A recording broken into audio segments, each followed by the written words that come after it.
Jezebel came on my friend Mike. He didn't even know it was a sneak attack, and almost took your life. Briefly tell me what happened. Yeah, so there are 3 different times in my life that I realized I'm dealing with Jezebel. The first time was right after God gave me a prophetic message to America, for the church to wake up, a wake-up call for the nation with a promise of revival. Next thing, all hell broke loose against me and against Nancy. She got it started. She got hit, my wife Nancy, with everything she never got hit with before. Where's this coming from?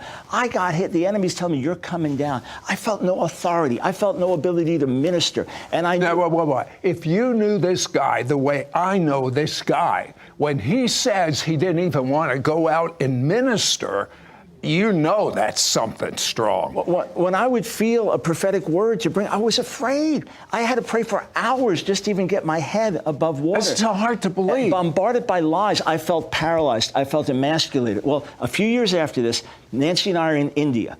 And we were going to one city. The brother we work with, a real apostolic man, planted thousands of churches. He said, we're going to the city of Vijayawada. They worship a goddess there, and she is the principality of the entire state of Andhra with 60 million people. They worship her, and we're going to go confront her. And God spoke to me, do what Elijah did on Mount Carmel, and call all the priests and the worshipers of Kanaka Durga and say, we're going to find out tomorrow night who's the real God, Yahweh or Kanaka Durga.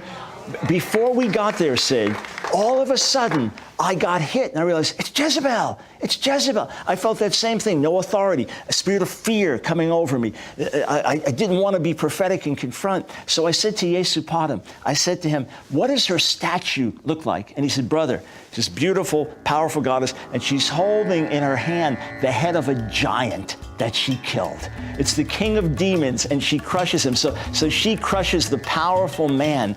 And then he said, it's a strange thing. Her worshipers, once a year, the men dress up as women and wear makeup. And right before we went to have this conversation, you saw the same spirit that was on Jezebel in the Bible in that country. Alive and well and thriving. Right before we got there, I had to get up in the middle of the night to try to pack because we had to drive all day. It was this old room with an old bed, and the wood was rough. I walked by it in the middle of the night, and it literally sliced off a chunk of flesh on my heel. And I heard Genesis 3:15, he'll strike your heel, but you'll crush his head. And we went there. We had a public confrontation.